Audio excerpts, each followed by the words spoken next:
You are listening to Leaders and Legends, a podcast featuring some of Indiana's most fascinating men and women whose impact has shaped our state, our communities, and us. Join us as we discuss their imprint on our history. Leaders and Legends is brought to you by Veteran Strategies Incorporated, your local veteran business enterprise specializing in public relations, media relations, public outreach, crisis communications, and digital photography. My name is Robert Bain, Principal of Veteran Strategies, former Deputy Chief of Staff to Mayor Greg Ballard, and Communications Director for the Indiana Republican Party. I'm honored to be your host for our discussion. Today on the Leaders and Legends podcast, we have an iconic figure in Indianapolis history, and it's a somewhat infamous time or day for many of us who remember it. I was just a kid, but we're here with Richard Hall, who was kidnapped at shotgun point, actually, by a deranged, angry lunatic named Tony Kiritsis. And we're going to talk about that for the next 45 minutes to an hour and talk a little bit about how he recovered through the help of friends. And we can't say enough for you joining us today, Mr. Hall. Thank you. Glad to be here. Where are you from originally? Indianapolis. And where'd you go to high school? Shortridge. Did you go to Shortridge with anyone famous? Well, there was Kurt Vonnegut and Dan Wakefield and some of those boys. Did you know Mr. Vonnegut? No, he was ahead of me. How many years ahead of you would Luger have been? 3. So you were a freshman when he was a senior? That's correct. But after Shortridge, after high school, where did you do next? I went to Purdue, studied mechanical engineering, and graduated in 1957. And then you served your country? Yes, I went to Purdue on an NROTC scholarship. And after graduation, I was commissioned an ensign, and I went to Navy flight school. What made you come back to Indianapolis? Well, I was born and raised here, and we had a family business. I decided to go into the family business, so that was the reason. And the family business was a mortgage business, correct? The family business was more than a mortgage business, but the mortgage company was a part of our business. And your family had deep roots here with your multiple generations, or did they move? My dad was born in Hancock County along with my mother. And Dad started the business during the Depression at Washington State Bank after graduating from Purdue in agriculture. One of the points of the Leaders and Legends podcast is to talk to people who have made an impact on the city, helped change it, make it what it is today. As you remember, it was a relatively small, dreary, and not all too exciting place 60, 50 years ago. Does it matter to you that when they discuss the litany of things and big events in Indianapolis, that your experience with Kiritsis, which we'll get to in just a second, is one of the things that's listed? There are these landmark, benchmark events in the city's history, some of it positive growth and some of it more crime-related, for lack of a better term. Does it offend you or bother you that you're part of that litany? I guess I would probably say that I would rather not be a part of it. You worked for Meridian Mortgage, and you worked there for quite a while. And your company, if not necessarily you personally, and I want to talk about that, a fellow named Tony Kiritsis, who, if memory serves, was it a Pontiac salesman? He was he was a car loan. I think at one time he sold Cadillacs, if I'm not mistaken. But he had a business with Meridian Mortgage. The only business he had with Meridian Mortgage was he solicited a loan on so he could buy a piece of ground on the west side. And that's a pretty common transaction for a mortgage company. And you say yes to a lot of people and you say no to a lot of people. That's correct. But he felt like he had been told no unfairly, or he had been treated unfairly. Is that fair to say? Yes, that's what caused the whole kidnapping situation, hostage situation, was the fact that we asked for our money back. And did he refuse to give it to you, or did he say, I'll give it to you, but I'm being treated unfairly? Well, it was after about 3 extensions. We had conditions that he would pay it back in the year or 2 years, and we extended it to 3 or 4 years. And he didn't take this into account during his episode. I can't really say what he took into account. He had offers for 3-4 times what we loaned him the money, and he turned them down. Did he ever give a reason why? No. So did you have dealings with him prior to the day that he walked in to abduct you that were reasonable, or were you starting to think, okay, this guy's starting to lose it a bit? That we began to get concerned that, in fact, he was kind of pressured by my dad into accepting an offer on half his property for $500,000. That's a significant amount of money today, let alone 1977, 76. So if I have the date correct, it's February 8th, 1977. That's the day he walked into my office, right? So I was 9. I just turned 9, and I remember it well, if only because of something we'll talk about in a second, and that is Kiritsis' press conference. But there had never been a news event covered to that extent in the local media market, especially local television. And we want to talk about that too, because that's kind of what leads to the notoriety even to this day. And we're very grateful. We have Richard Hall on the podcast on Leaders and Legends. He was abducted on February 8th, 1977 by Tony Kiritsis in a singularly harrowing crime in Indianapolis history. He walks in. Does he come right up to you and say and abduct you, or does he put on a little act before he finally snaps again?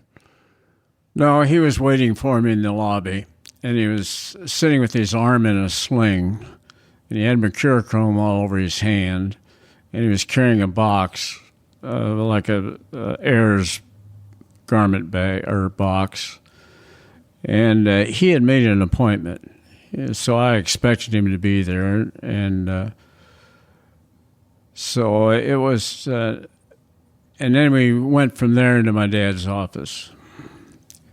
And that was when he leveled a handgun at me and said that he was going to strap this shotgun to my head, and we proceeded from there. Actually, if I may, he had a set of plans in his hands, and I knew that he was trying to develop it. There's something, he used the ruse that he wanted me to look at his plans. So I spread them out on the table, and then he came up behind me. And that's how the whole thing started. Did you have any expectations prior to this meeting? Like, okay, this is going to go well. We can finally dispose of this and move on to the next thing. I mean, did you have any expectations one way or the other? No, I had no expectations. In fact, I didn't deal with Kiritsis. I'd only met him about twice before the incident. He dealt with my dad and other members of the Marine Mortgage, and I wasn't directly involved with Kiritsis at all. So he comes behind you and he puts his gun on you. Was there a moment there where you're like, oh, I was in the Navy, I can kick the living hell out of this guy? Did you ever think about trying to end it there? Of course, you couldn't obviously predict what was going to happen for the next several dozen hours, but... No, actually, when he first leveled the handgun at me, I looked him in the eye, and I thought to myself, God, how can you let any man get so angry? I've read that quote from you in the Star. I think that's a terrific quote, because you must have dealt with people who either were denied their mortgage application or had lost their house. I mean, it wasn't the greatest of economic times back then. So Well, it's a matter of fact, it wasn't very long after that I considered. I said, God, I don't know why it's got to end this way, but let's go at it. I thought I was a dead man. And was there any part of you that said, well, if he's going to kill me, then we're going to go down swinging? I didn't give up. No, in fact, during most of the ordeal, I kept thinking to myself, I've got to show some kind. I got to stand up to this man. Maybe it'll help me. It may sound ambivalent, but I wasn't giving up, and I wasn't. I was going to do everything I could to survive. You were married at the time? Yes. How many children? 4. Were you thinking about them like, okay, I can either confront this fella or I can play along, and if I confront him, I may live, but I'll probably die since he has the gun. If I acquiesce for a little while, then there's a greater chance I'll see my family. I didn't think too much about my family, no. I actually, as I look back on it, I learned what the moment was during that whole ordeal. I was starting to count time, I guess, by the second, and I didn't think much about anything else. So he confronts you with I think you said he had a handgun. At what point did because the iconic pictures are the you and him and the shotgun and I think it's called Dead Man's Wire, isn't that right? Maybe I'm wrong on that, but I think that's right. Something like that, yes. At what point did the shotgun come out and that whole wiring start to happen? Almost immediately. After I put the plans on the table, he was standing behind me, and I turned around and looked at him. And he explained to me that he was going to wire the shotgun to my head. And he had me get down on my knees, and he went ahead and just placed the shotgun in place. It was a violent time in America in the mid-'70s. You weren't that far away from the Manson murders, and you had Patty Hearst and various other bigger crime sprees. Terrorism was in full force with skyjackings and hijackings. So crime was foremost in a lot of people's minds. Was there any doubt in your mind that this man could do what he said he would do if needed? No, I didn't doubt that he was capable of doing whatever he said he was going to do. How much longer were you in the building before you were let outside? And at what point did the police become involved? Well, the police came involved, I guess, pretty quick because he called 911 and he called the police department and he wanted them to know what he was doing. It's interesting, when I didn't realize I was in the office for an hour and a half. I thought we were in the office about 20 minutes. So you were in the office with him with the shotgun and the handgun and all that for about an hour and a half? That's correct. And what transpired during that time? Well, I obviously I don't remember too much about that, I guess, because what transpired, but he was raving and ranting and calling all his friends and getting contacts in the police department. And he was on the phone with the police for about an hour, I think, getting everything lined up. We were leaving. He was getting us lined up to leave the building. Is what he was doing. Did you get the sense then, or maybe have the sense since, that manipulation of the news media, or at least using the local media to blow up his status, was part of his plan all along? Yes, I believe that. So once you go outside, and it's not exactly like it's August, it's February, it's freezing cold, he leads you outside. Is your thought, okay, let's just let this man have his moment. Eventually, it'll all calm down and I can go on with my life. As the minutes became hours, then became multiple hours, was there any thought of how is this going to end? I mean, the man's got to sleep. Well, it was stages. As I indicated, when he first leveled the guns on me and strapped me to the gun, I figured this was it. And then I would get some encouragement, and he would actually be very friendly to me. And we would discuss ordinary conversation, and so I thought that there was a possibility that maybe it would end well. But I've read that before, where it was that the conversations that you all had were as unhinged and unpredictable as the man himself. Yes, there's the idea that I don't know what Kiritsis' state of mind really was, but I do know that he would go from crying about his mother to rage at me, and all stages in between. So one of the real problems I had is trying the best I could to figure out how to keep him calm. The naval officer, you're trained to fight, and here you are in a life or death situation. How did you control that urge to just fight, to be combative in order to survive one way, to be more passive in the hopes of surviving by a different way? There was an incident, or one of the main things was going through in my flight training. We run approaches, instrument approaches, and you have to hit each of your inspection spots, your time spots, on time, same altitude. And I was thinking that in addition to that, I had to do everything right. I had to do it correctly. And then I was flying into a blind canyon.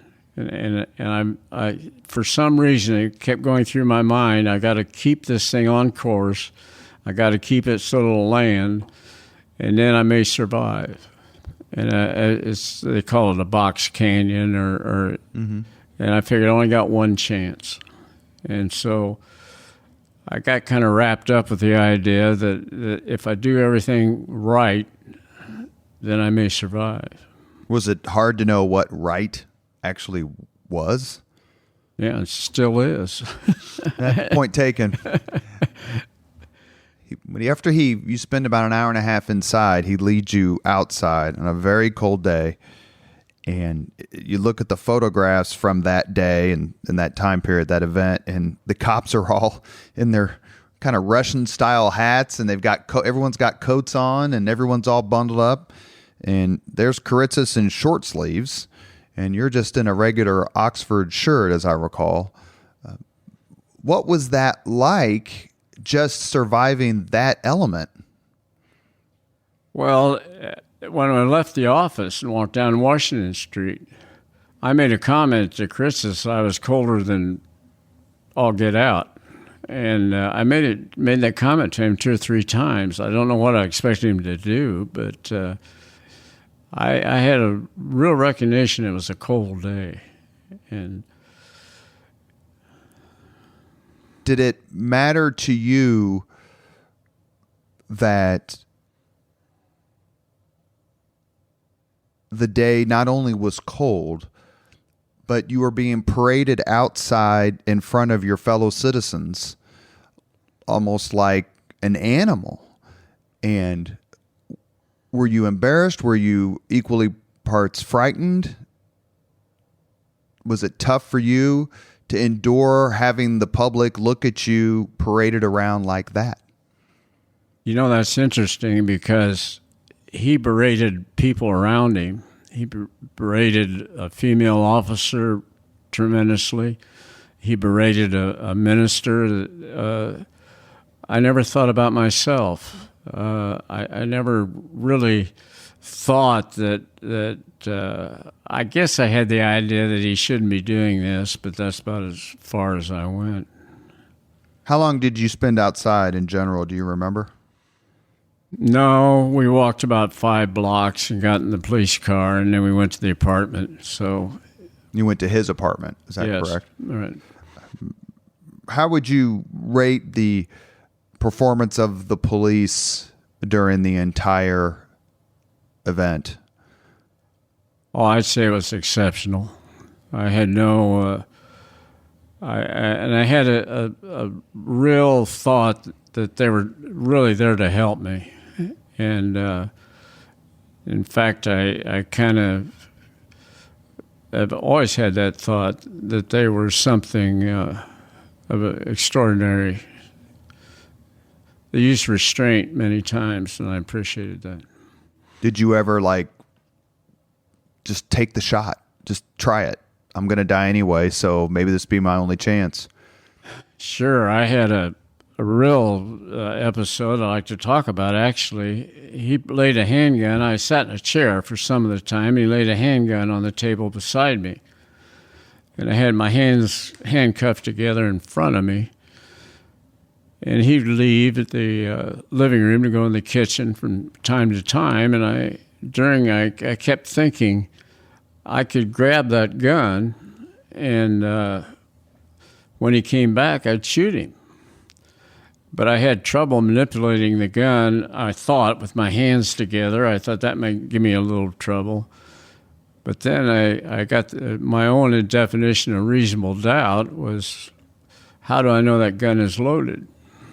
And good point. If I had it pointed, if I pointed it at him, because he didn't like to get confronted at all.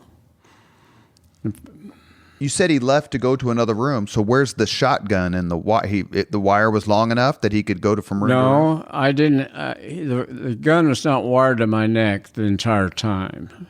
I don't know how many hours it was. Maybe half the time I was wired to the shotgun. The other time I was under the revolvers, and I spent some time chained on the floor of the bathroom.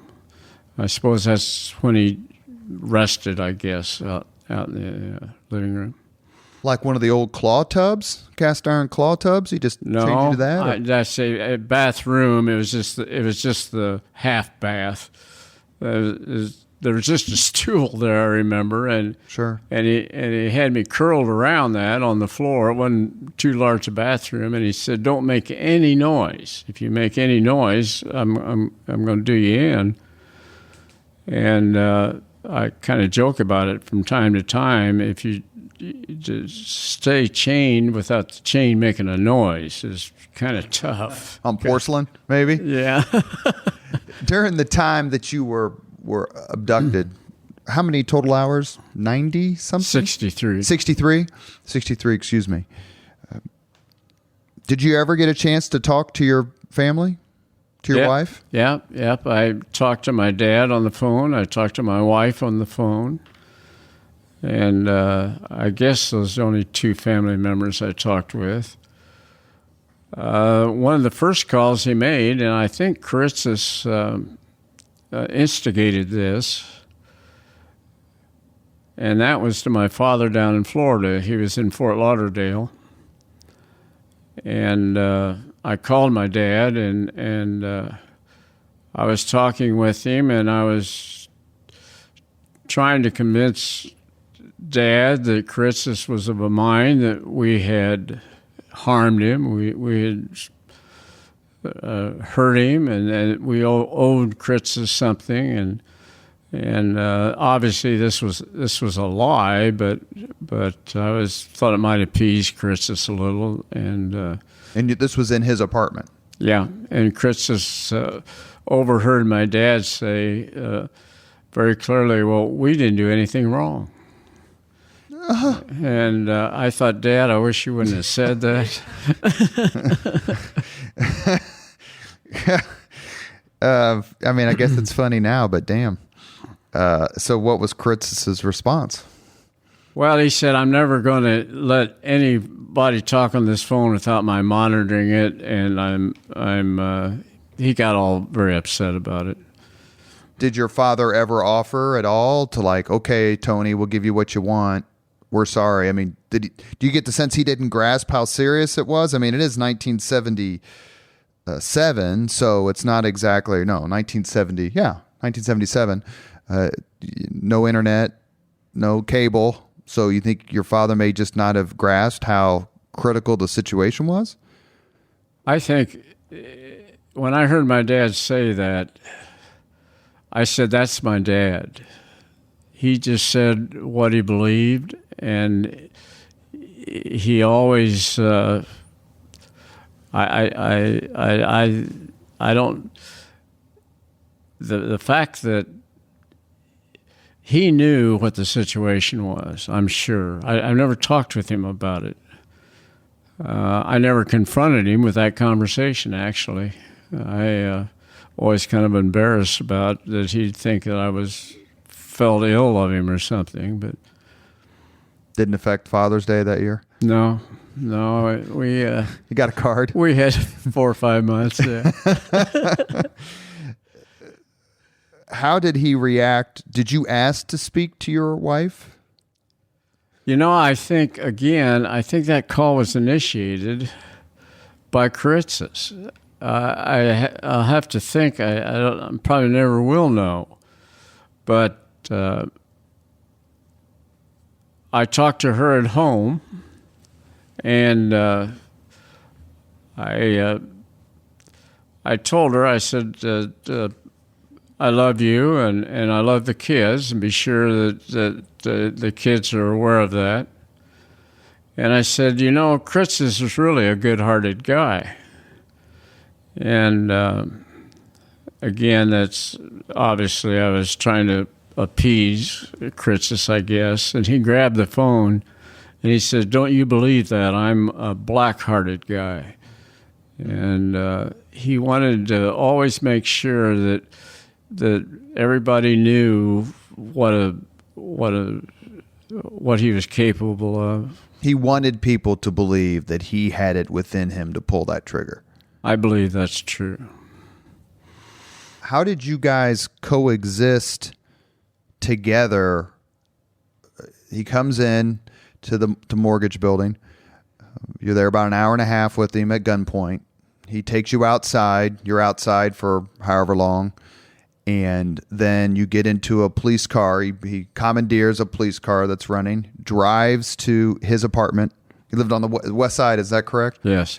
And then how long did you hang out in his apartment? I hate to say hang out like you guys were watching a movie, but... well, it was all the rest of the time. It was about 60 hours, I suppose. He never took you outside again after that? Just to go to the what they refer to as the press conference. That went down out of the apartment across an open ground to a community building. What do you think the genesis of the press conference was? How did that come about?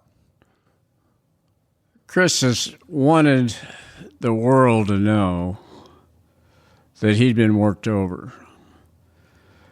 And he wanted national attention. And he called for the press to be there, and I truly believe that was what was really the motivation throughout this whole ordeal, was he wanted to have the press have the press very much involved in everything he did. Did you get the sense that the news conference was a chance for him to let off steam? Like, let him have his word out. The more that he vents and the more that he tries to get the support of the news media and the people and sympathy, the more quickly this will be over. I didn't have that sense, no. I was still fearful that something was going to really go wrong. And he had me start to read all his grievances, and then he grabbed it from me, and he berated me to some reason. It wasn't quick enough. Pulled on you. I remember there's pictures of you like wincing as he's pulling the wire, because the wire's back around you at this point. Yeah. He's and I had cuts on my neck. I mean, and he would emphasize, I guess. Yeah, he would pull me around, actually, lead me around. Did you feel safer when you were out in the public like that, as opposed to being in his apartment? I've never thought about that, but I didn't feel safe at all in the press conference. One of the senses I had was there was a couple of fellows that were crowding me quite a bit. It was very crowded. Media members or police officers? Media members, and they were, and I was trying to tell them through clenched teeth to get back. I had a sense that if Kiritsis got too crowded, he might react. Where did the news conference take place? I believe it was in a community building. You're listening to the Leaders and Legends podcast. We're on today with Richard Hall, who in February 1977 was abducted by Tony Kiritsis in a particularly harrowing true crime event in Indianapolis's formative years, modern Indianapolis's formative years. The media member most associated with your kidnapping is Fred Heckman, who was a radio reporter for WIBC. Talk a little bit, please, about what role you think he did play in keeping you alive, keeping Kiritsis from pulling the trigger. Well, I appreciate you talking about Fred Heckman, because I believe that it's his conduct and conversation that kept me alive. He seemed to have a relationship with Kiritsis, and he could talk him down. And to this day, I listened to all the conversations, and I was thinking, how in the world is Heckman being so savvy? I mean, the questions sometimes I can't recall right now, but he would challenge and talk with Heckman, and I guess what I'm most like to convey is that I think Heckman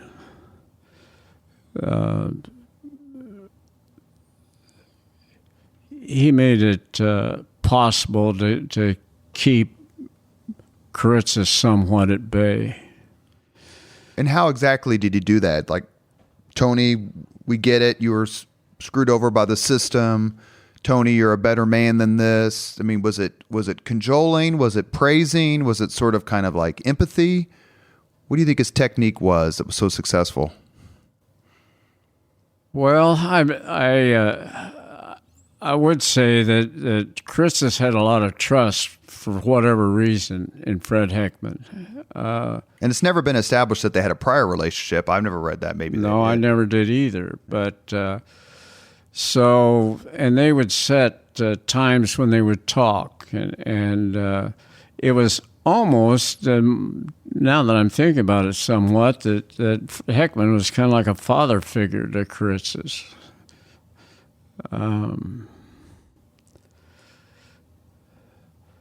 But it was, as far as I'm concerned, Fred Heckman showed a lot of savvy in that whole affair. To jump ahead a little bit before we come back, were you able, after the ordeal, to talk to Fred Heckman under different circumstances? Yes, I met him on a social occasion or two, and I didn't talk with him at length. I just told him that we had somewhat of a bond, and he agreed with that. And I never got to really express, nor did my feelings, my appreciation to him. Did he get a sense that he was do you get the sense that he felt like, even though he was a member of the media, that he felt he had an obligation to try to prevent this tragedy? I don't know what motivated him. I know that he got an awful lot of criticism by getting involved in the situation and putting himself in as a participant rather than an observer. Who criticized him? The press. What was his response? So be it. Richard Hall's alive? Yeah.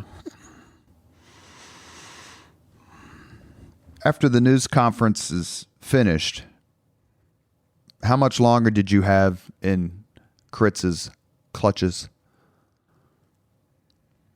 Very short. I mean, after actually, and now I don't have a good recollection, I guess. I do recall that they had shears. They cut the cables, cut the lines, and it's been said that I somehow got released and I ran from the room. I don't remember that, but I'm told that I got out of there very quickly. You mentioned before about how could a man be so angry. In your view, was the angriest you saw Kiritsis during the ordeal the time at the news conference? Do you think that was a lot of show? No, I don't have that idea that he displayed himself any differently during the news conference than he did during most of the episode. He would spew hate, and he would spew hate at individuals.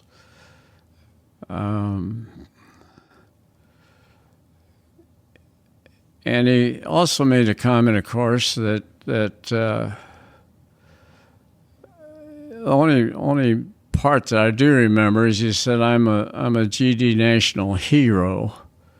Yeah, that's right. And I don't know where that came from, although it would fit in with his winning the press and the exposure. And you'd said before you kind of thought that was part of his plan all along. That's what I think. And it was kind of a time, the 70s were a time for sort of the everyman folk hero. And there are other examples we could name, but very few of them trying to get it through this method. It might be noted that he had a plan to kill my dad and two brothers and myself. When we walked to lunch, he had a location across the street. He knew where we usually ate lunch. Where was that? At the Cozy restaurant on Pennsylvania Street. And he knew our pattern, and he said he didn't do that. I don't know. I don't know why he said he didn't do it now. I forget. But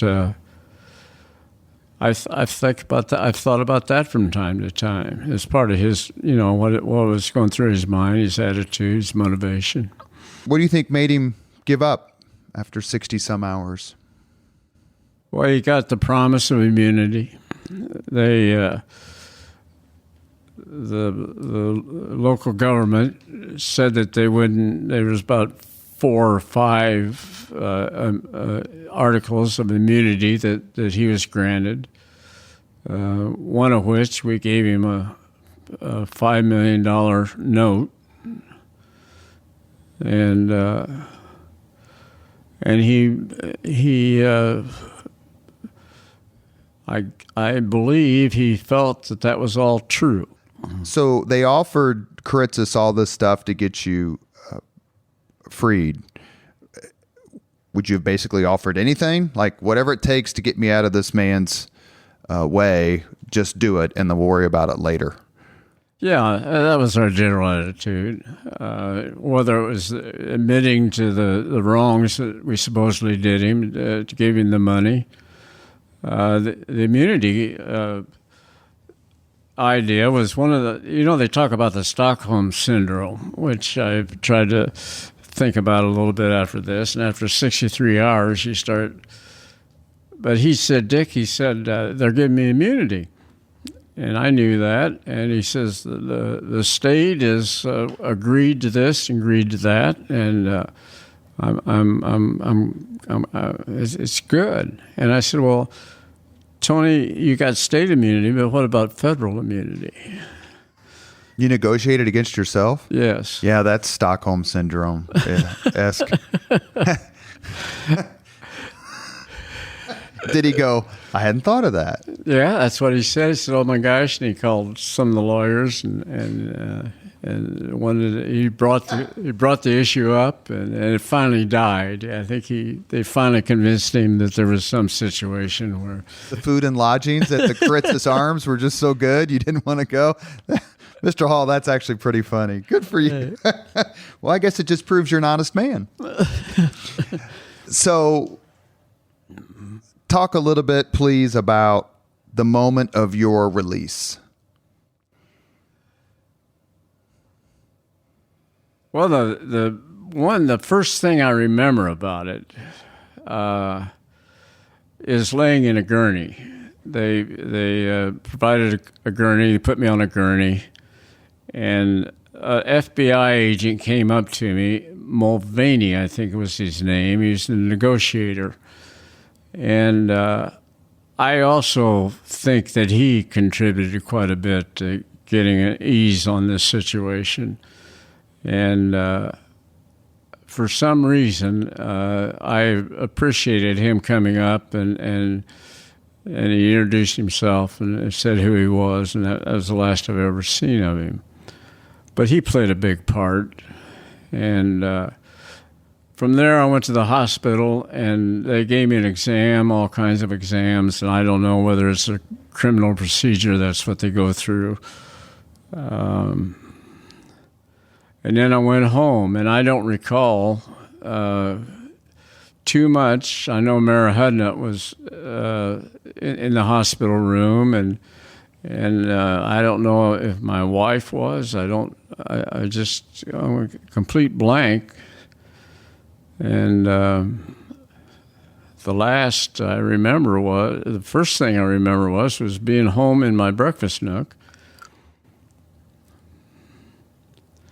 And then I went to bed shortly after that.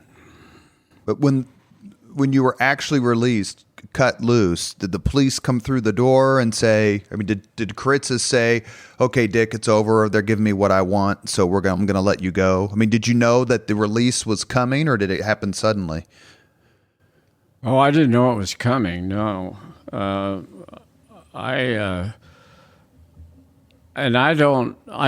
can't answer that question. It's just a blank for me. You would think that I would be very exalted, I'd be very exhilarated about being free, but I don't remember it. Kiritsis then goes on trial for multiple crimes, despite the immunity he was granted, or I guess not granted, and he is acquitted. He was acquitted because he pled insanity, and that was before the law was changed. Back then, if memory serves, the prosecution had to prove that you weren't sane, and then they subsequently changed the law, probably in tandem with Hinckley getting away with shooting Ronald Reagan and claiming insanity. They changed the law so that you had to prove you were insane. And I think I have that correct, so please disabuse me if I don't. Mm-hmm. Did you attend the trial at all as a spectator? Or no. Just as a witness? Or what was your role in the trial, and what was your reaction to the verdict? I did not attend the trial except to testify, and my testimony was very short, very brief. I don't remember. They did ask me the question that I've kind of feared or thought about for a long time, whether I thought he was insane or not. And I I had really had counseling with my minister for about 6 months, once a week, trying to honestly answer that question. For some reason, I got fixed in my mind that was going to be critical to Kiritsis going free or not. But in any event, I decided that I just wasn't in a position to judge his insanity, and I dodged it on that. In reaction to the verdict? It was the reaction of other people that bothered me more than my reaction, I think. I got wind that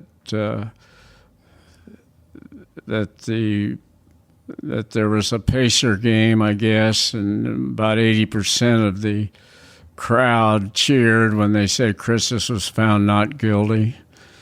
That hurt. And did you get the sense that he was successful in portraying himself as a wronged, average, ordinary Joe, working class guy who was punked out by the rich people and the system and the banks, and that he succeeded in at least leaving that impression to the general public? Yeah, I think I'm of that opinion. I was saying that the little guy won out over the big guy. After the verdict, and he's committed for several years, correct? Do I have this right? He was committed, and he served about 10 years. 10 years. Were you given notice that he was going to be released? No, I wasn't, come to think of it, no. And so were you, once you read in the paper or saw on the news or heard on the radio that he was going to be released, did you think of him every time you walked out of your door, got out of your car, walked into a restaurant, tried to do business? No. I was of opinion that Kiritsis was through with me in the first place. I didn't think... You'd served your purpose. I'd served my purpose. And I also had an expression that I used for years and years in my own mind, that I was more afraid of his mouth than I was of his physical actions. Because as you said, he berated everybody, not just you. Yeah. But you weren't afraid that you would run into him at the Denny's or at a Pacers game or the track or the mall? No, I really wasn't. But if you had, would you just kick the living hell out of him? Well, because if he can plead temporary insanity and get away with what he did, I'm pretty sure you could have gotten off if you had beaten the hell out of him in the middle of Ellis Ayres. No, I never had those thoughts. When you were released, rescued by the police, at a certain point, given what you said earlier, and maybe I'm wrong, there must have been a gun nearby. Did you think, well, here's my chance? Yeah, I thought about that quite a bit. I don't know if I could kill a person or not, and that was going through my mind. But he deserved it, do you think, or no? Well, I take the position that he shouldn't do that. Nobody should go through what I went through. In other words, in that sense, yeah, I think he deserved. But I didn't have the idea that I was going to administer the justice. Yeah, I just didn't have the idea that I could. I don't know. I don't know what I could do. There must have been times during the ordeal where you were scared of him, and then maybe there were times, and I would ask you if there were times during the ordeal where you felt sorry for him. But in the subsequent years, 40 years past now, is there a day that goes by that you don't resent him?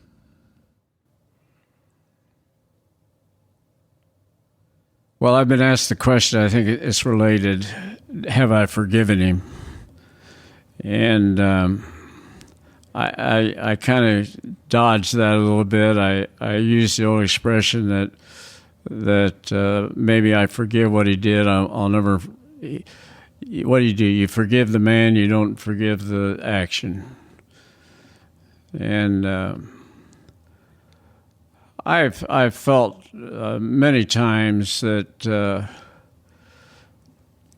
they judged him a paranoid schizophrenic, and I sometimes have an idea that he couldn't help himself. Isn't it just as possible that he just was an angry punk loser? Well, he demonstrated that most of his life, that he was of that nature. We had evidence that he was actively. He could act out. He was dangerous. We'd heard some stories. We should have never lent him the money in the first place. Did any of your family members, I mean, he's an eminently recognizable guy unless he got rid of the sideburns and the Johnny Unitas haircut. Did your kids or wife or brothers or dad or anyone ever see him ever after the ordeal? No, not that I know of. What do you think, as we wind up the podcast today, what do you think of Indianapolis's memory of you? Well, I've got evidence that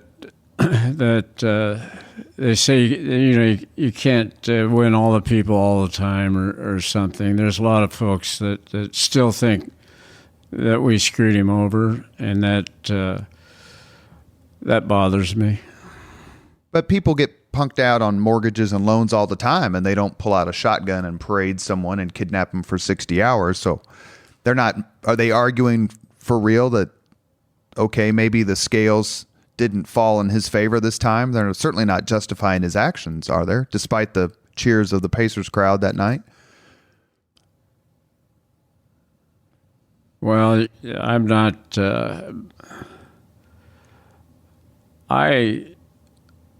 I don't know why the public thinks the way they do. I know that it's been if there's been any harm to me and my family, I was in business dealing with the public. And your public, what the public thinks of you is a very big part of your operation. And he took that away, a lot of that away from me. And from that I'm resentful. So the new day happens. It's February 12th, 13th, 14th, 15th. What are you doing in the days afterward? Talk a little bit, please, about your life for the next decades before you retired. What was it like to be Richard Hall in this city? Well, it was very new to me to go through a checkout line at Kroger's and have the checkout lady say, "Well, you're Dick Hall," and often you would run into people that remember the incident, remembered your picture, and so that was it got to be kind of distressful in a way. And how long did that go on before it finally just kind of faded? Or does it happen today? Still happens today. So you go to the MCL, you go to get your hair cut, you go to get gas, or go to... Well, not to that extent, no. People usually will, when they find out that I was the guy, then they have the reaction. They'll tell the story. I saw it. I was there. Yeah. What was it like? Just a couple more questions before we end for the day. What was it like the next time you went into that office? Your office on Market Street.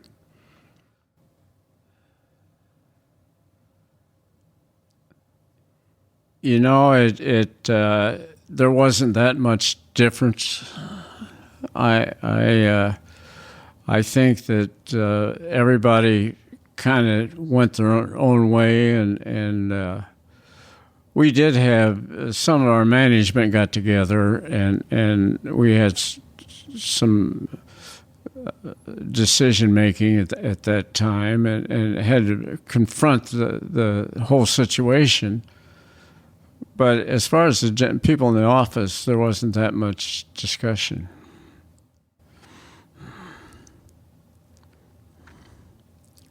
We celebrate a lot of anniversaries in this country.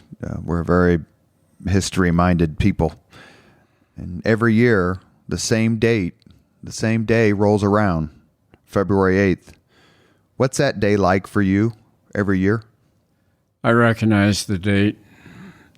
Do you dread its coming? No, I don't. But now that you mention it and I think about it, I always maybe comment to some other person that this is the Kiritsis, this is the date I was apprehended.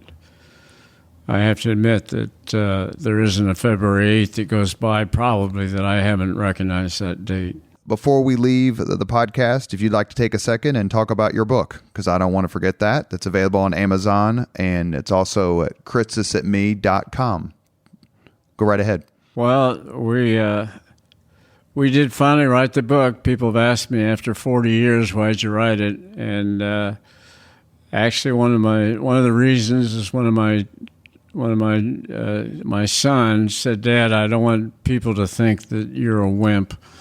I want your grandkids to think ill of you. So why don't you write a book?" And that was so I did, and we're published it now for about 2 years, and it's available at Barnes & Noble also, I guess. And we hope that if they're interested, that folks might enjoy reading it. We're very honored to have a brave and courageous man, Richard Hall, on the Leaders and Legends podcast today. We can't thank you enough for your honesty and your candor and your kindness on being with us today. We are terrifically pleased to have this conversation. Unfortunately, I'm one of the kids who remember it.